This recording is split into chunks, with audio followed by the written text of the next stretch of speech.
Good day, sir. Good day. Oh, no. Do I say good day to begin? No, that's usually the end. I don't know. Hello. How's it going? Good, you? That's usually what I say. It's how's it going? That's my pet initiation to any situation. If you were to change it, what would you change it to? Come on, create a new greeting. How are you going to engage people in a different way? Hello. Wow. You just slayed it. Like you walked into a room and everybody turned and said, "Did she say hello?" What's up? No, that's 1990s. Okay. No. Kids will make fun of you. I already know. I got one of two options on if I was to change the way I entered a room. How do you enter a room? Well, right now I just enter like normal and read the room. But if I was to change it, option A, entrance music like a wrestler, potentially pyro. It's like fireworks and stuff going on, and I got a little whatever. I think that'd be a great way to get everybody's attention. Second, a little bit more old school, I'd have a crier waiting at the front door that as soon as I walked in, he would announce me with my official title. You may want to consider that because you've got like 17. Stuart. You got like 17 titles. Yeah, I do. Yeah. Lady. I would just want Lady Pizanko. After everything else, that's all you want. That's cool. Yeah. All right. What would your coolest title be? Not an actual, like if you could make up your own coolest title, what would you want? My own coolest title? Like, what do you think would be the best title if you could have any title? It's a great question. What do they call the female? Like when Sir... Ma'am. Isn't like Judi Dench, isn't she knighted? Dame Judi Dench. Dame. Nah, lady's better. Okay. Should we let Dame Judi Dench know? So just looking at, I mean, it was summer success, but in the summer, we already need to start thinking about back to school success and capitalizing. I mean, we've talked about social skills and resilience and those types of things. And now is also a good time to start setting up different routines and habits that, you know, we want to continue, because it's so easy just to do nothing over the summer. And then we get caught up in the busyness of the fall that we let a lot of things go to the wayside that maybe are important and we just never get around to it. So looking at, whether it's routines or habits that you think would be really good for parents, kids, families to be doing that they could start implementing now in the summer. Well, I mean, bedtimes are a gong show, right? Summertime bedtimes are a gong show. I think the routines that we try and maintain that are consistent throughout the year or are small daily chores, right? Like it's one thing. So I guess the question I have is, are you asking what ones need to be reestablished in time for fall, or that you feel need to be in place as a net new sort of thing? Both and. Okay. Both and. Yeah. Like bedtime, for example. Yeah. At least 2 weeks, I would say, before school starts, you want to reel that in and get them back on to a consistent schedule. And, you know, bedtime, wake up time. Yeah, I say that's the biggest thing. That's always the biggest challenge for us, is getting that school schedule, that sleep schedule, that daily routine schedule back in place. So I'd say, starting that at minimum 2 weeks out. And then maintaining a lot of stuff. I mean, you can tailor the chore stuff. Like during the summer, we kind of let them do their chores when it suits them, right? Yeah. Like putting away dishes or when it's getting in the way. Like this morning, I had to get Willow to put away the dishes because I was starting to wash the breakfast dishes. Yeah, totally. So things like that need to be tightened up, right? Like for the most part, like the difference between normal chores and summer chores for our kids is like, they don't like our youngest typically does hers when she gets home from school. But during the day over the summer, it's kind of whenever, right? So I think getting into that routine, again, I'd say probably at least a couple weeks beforehand, getting them used to, you know, around supper time, put away the dishes from yesterday, you know, tidy up whatever you need to do, all that sort of stuff. But the balance is, you don't want August to feel like a throwaway month, because it is getting ready for September too much, right? You almost have to try and reintegrate those pieces without losing the fact that it's still summer vacation. Right. Right. Because it is already short. Like we were just lamenting the fact that one of ours goes back before the September long weekend. Mm-hmm. Right. So it feels like an extra short year this year. Right. But yeah, I would say for me, it's all about the daily routine stuff that needs to be done to help run the house for the rest of the year. And I would say a minimum 2 weeks. For us, a lot of the chores that they do are small daily ones. The one that really goes by the wayside that would need to be brought back is their weekly chores, the house cleaning chores, right? Because we kind of do it ad hoc as we go, right? Like with all of us kind of tripping over each other. Like before you came, I did have Willow wash the bathroom and we vacuumed and stuff. So I think we can still maintain those here. I do. I think it's possible. I don't think we do consistently, is what I'm saying. We don't have a weekly schedule of chores out here. I would say we do, but that's okay because we do them before you get here. That's why. Oh, okay. Well, maybe that's why. Yeah, it's always bathrooms, vacuuming. Oh, okay. So I just don't see it. Some dusting. Yeah, you usually just don't see it. Okay. But we usually do. Try to keep that. And at home, we would have to too. Yeah, I think at home it's even harder though because they're typically at rinks on Saturday, Sunday. They would normally do it. So. Yeah. So I mean, chores is one, but other things. Physical activity, if they aren't already doing that, I think that could be important.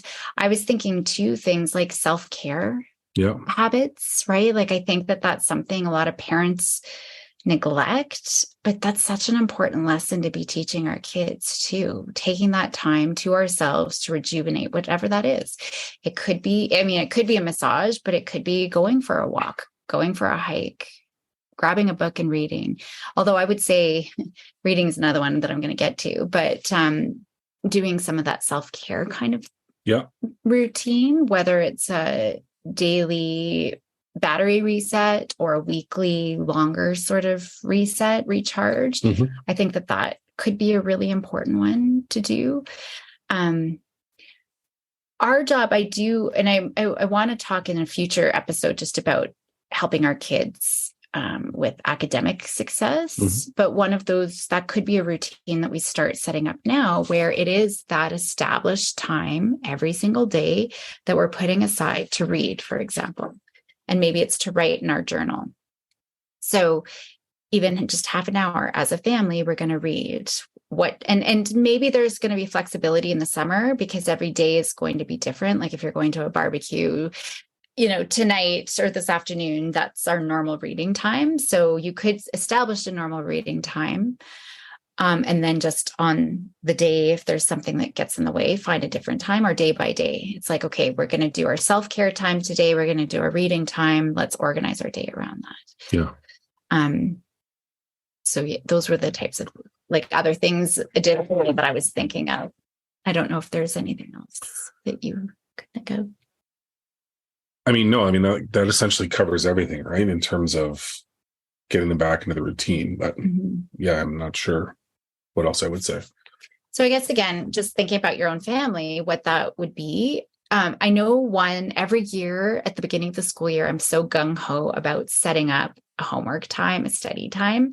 And that's why I was really thinking of a learning time as well. Yeah. So that would be another one that I would throw in. I think reading always has to be done anyways, 30 minutes minimum doesn't matter how old your kid is. If they're in preschool all the way up to high school, they should be doing that at a minimum and through the summer as well.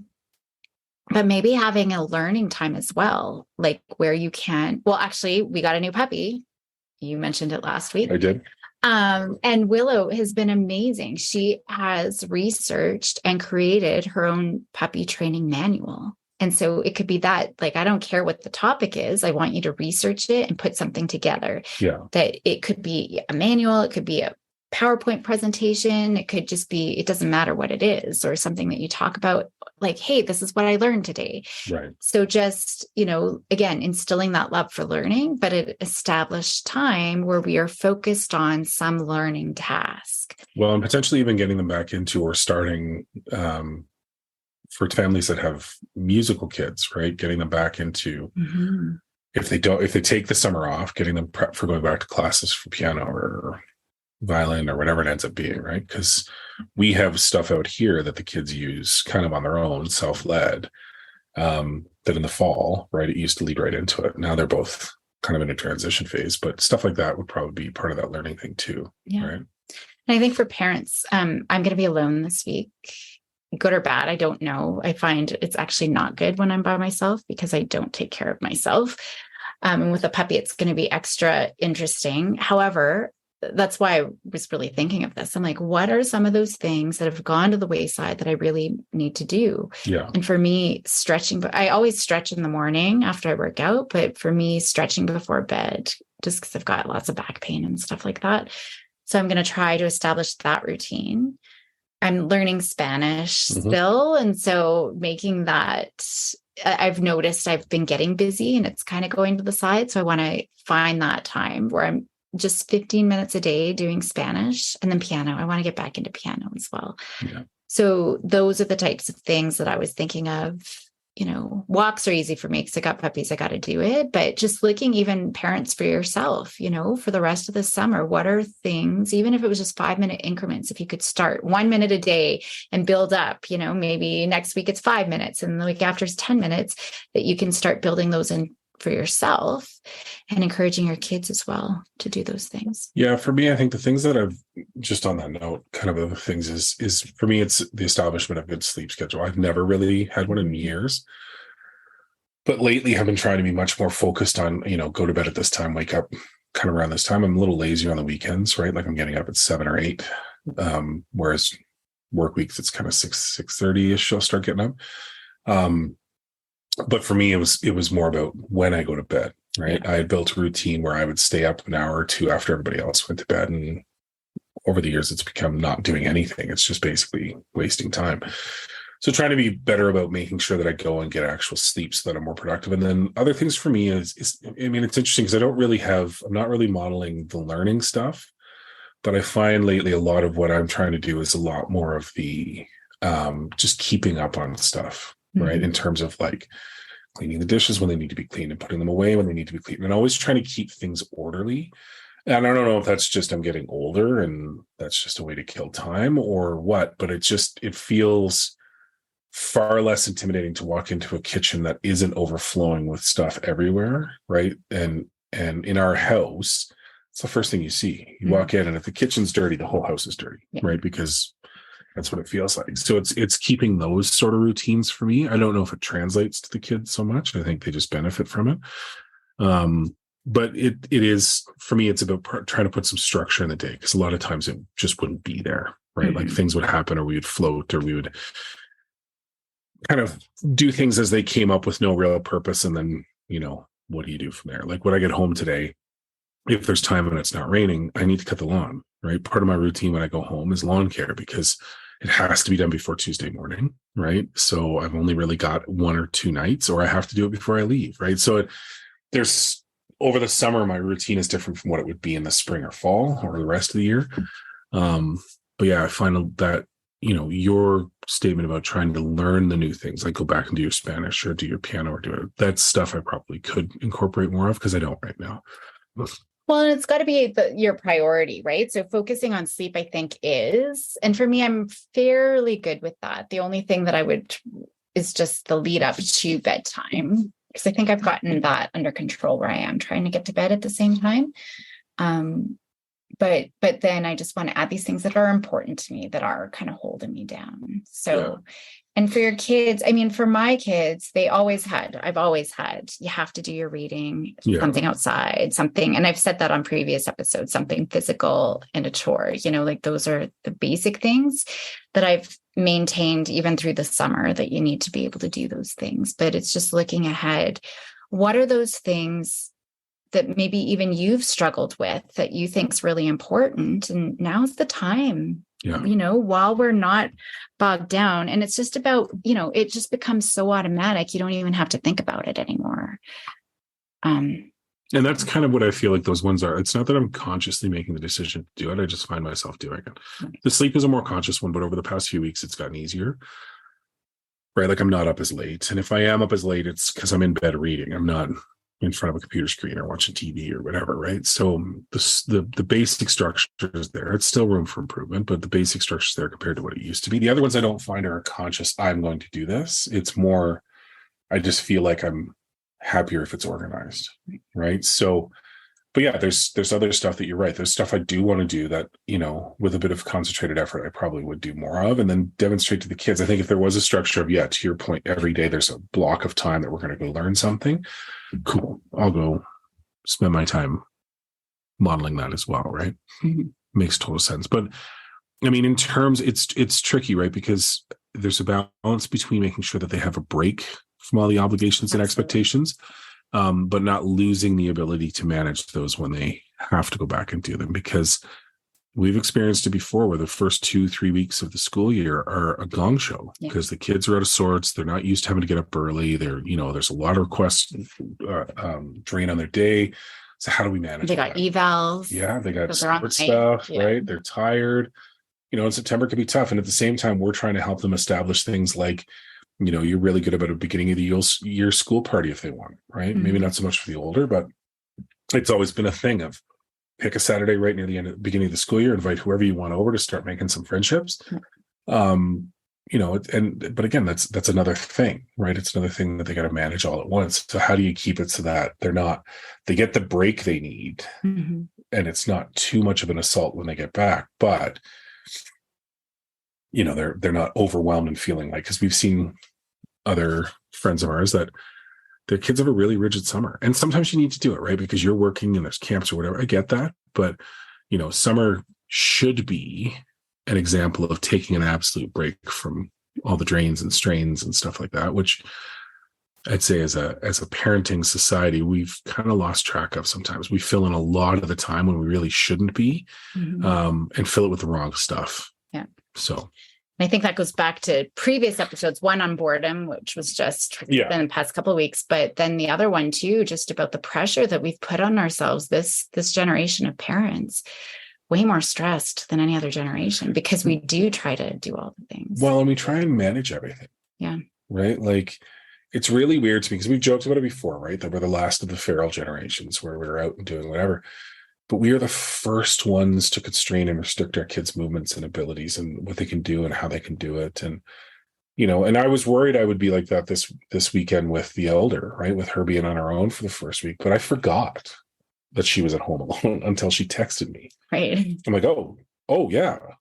She's in the city by herself. I should make sure she's doing okay. Right, which in a way, was a huge hailstorm. Yeah, it was a huge hailstorm, and apparently the house is haunted, and there's people upstairs, and who knows, right? But didn't she call Grandma at midnight? She did call in some reinforcements at 11:30. I don't know if she would have wanted us to put that out there, but it was funny because she self-sleuthed the problem, but Grandma was already en route. But it I would have expected myself to be much more, oh my God, she's by herself. Is everything going to be okay? But she's a good kid. I trust her. She had her social plan. She knew what she was doing, right? She's got plans tonight. That's why she went home.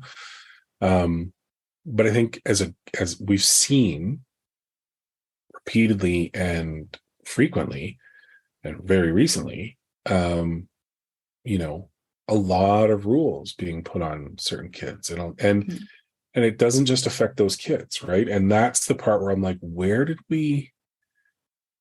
this happen? Right. And this is a completely different conversation, obviously, but it comes down to, I think, the point of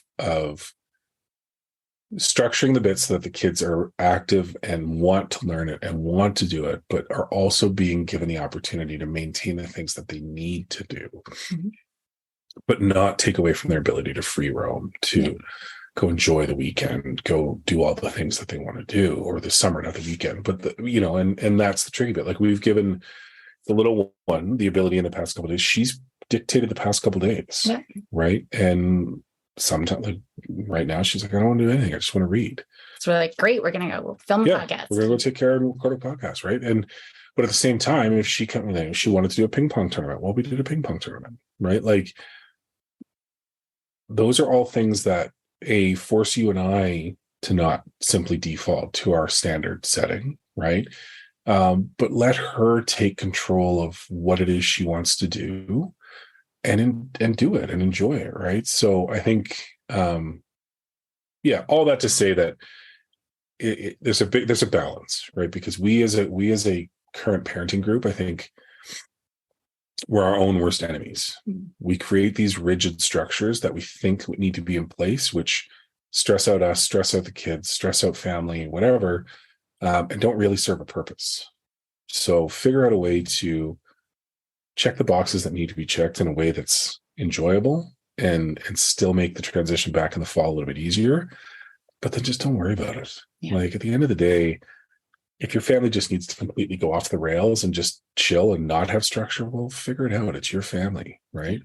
If your family is better served by being busy all the time so they don't get into trouble, cool, right? Go do that. But don't then complain that you never have any time to relax, right? You're in complete control, as are the kids. Figure it out, right? Yeah, that's good. I don't know why you said, just that we're the last feral generation. I was watching this game show and it's got different generations. And so like Gen Z, Millennial, Gen X, and Boomers. And I'm Gen X. And one of the millennials came on and he's like, oh yeah, I'm a millennial. I'm 38. I'm like, 38 is millennial? Like, aren't I only 38? Oh my gosh. I feel so old. I think of millennials as like 20-year-olds. Yeah, that seems old for a millennial. Yeah, doesn't it? Yeah, that seems wrong. But I think my brother's a millennial and he's pushing 40. Now that I think of it, yeah. So it went Gen X to millennials? Didn't it? Or was there Gen Y? I thought there was Gen Y. Oh, maybe. But they said millennial. They said him 38. Who is in charge of the generational? It's just when your generation of kids. Like, is there a governing body for this? I don't know who does it. Do you have to petition to be a part of one? So many rules I don't understand. Oh, yeah. I thought there was Gen Y in between. Well, where's Gen Z? Well, Gen Z is Maya. So why did they just stuff millennials in there? Because they were born around 2000? 2000s, yeah. So 2000s to what? 19? That doesn't make sense at all. I know, right? That's what Who's in charge here? Okay, so maybe, so maybe I am not off base then. What years are millennials? Born 81 to 96. Oh yeah, so Rob's a millennial. I thought there was a Gen Z. Gen Z is 97 to 2012. So they're 11 to 26. That's Maya. Yeah. And Pickle. Yeah. Pickle's kind of straddling Gen Z and Alpha. Yeah. Alpha. That's dumb. Gen Alpha. Yeah. Gen X is us, 65 to 80. So interesting. Was there no Gen Y? Not according to this. Okay. Unless Gen Y was before us. Boomers, Gen X, Gen Y, Gen Z, Gen Alpha. Explain. Boomers is still great. So maybe, millennials are probably Gen Y then. That's probably them. X, Y, Z. Well, yeah. And then Alpha. What would come out next? Do you know what's before Boomers? No, you don't, do you? Silent generation.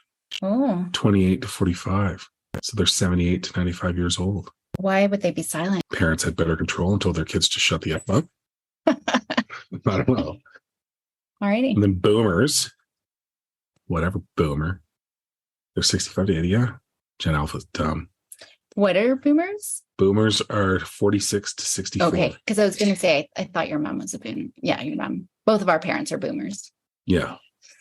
Yeah, because she's 73 now. All right. That was great. And you know what? We can do one about 100 facts about millennials. Cool. That's a whole new episode, apparently. Awesome. Yeah, good times. I don't see it here, but all right. The internet. Let's get everything you don't know you need. Good day. Good day.